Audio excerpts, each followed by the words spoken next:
Spiro Amburn, you're a Republican strategist, and just before we went to break, just before we heard from Brian Robinson there, you were talking about the impact of the national political situation on the state level races. And you heard Brian Robinson allude to it a little bit there too. He talked about the issue of affordability.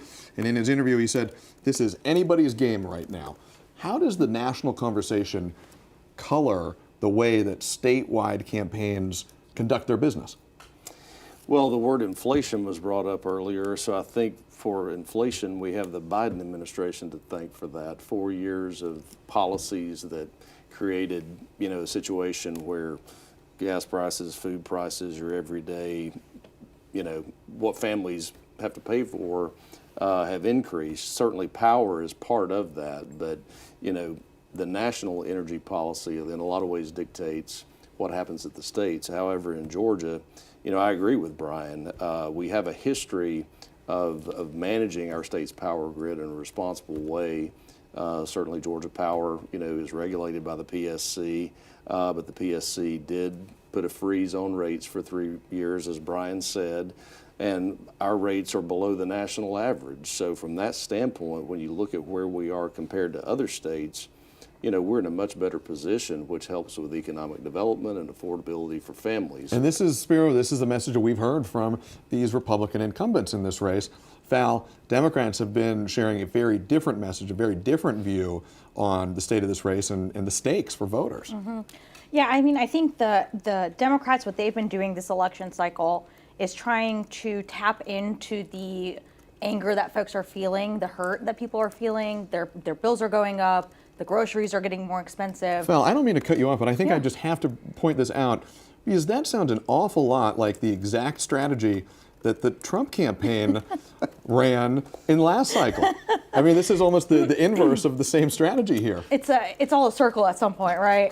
But no, look, I think 4 years ago when the Trump or not 4 years ago, the last election when the Trump campaign was talking about these kind of issues, I think the way that people perceived it was, oh, I'm going to get automatic relief.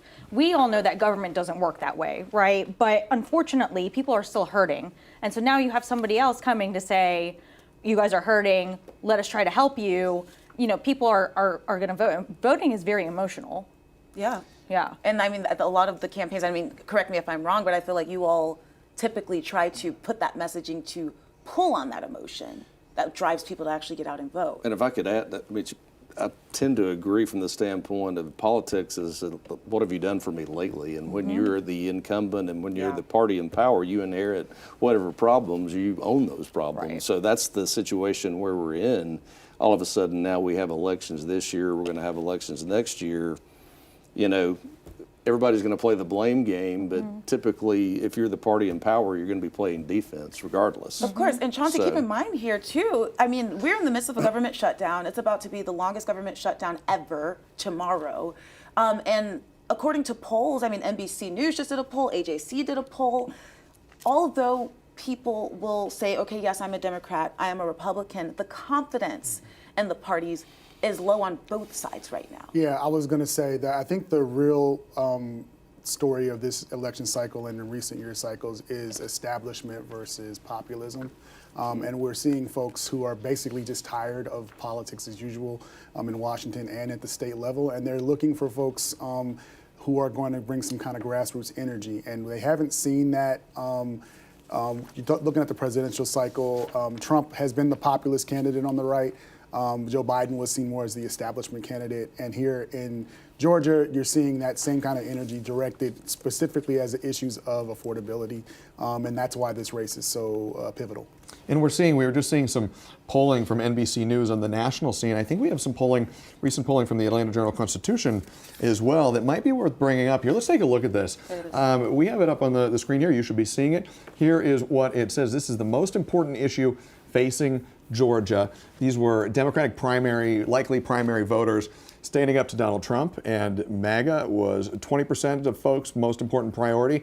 16% then. Right in second place is inflation. And then you see economy and jobs, healthcare and gun violence. I think it's important to note, you could make a pretty easy case that inflation, cost of living, economy and jobs are all very similar topics. And if you group them together, that's by far the number one issue. It's going to be about 30% of voters. Those are Democratic primary voters. Let's take a look at the Republican side of things from this poll here. And again, right at the top of the list, you see inflation, cost of living, economy, jobs, and then immigration, crime, and public safety, and taxes round out the list.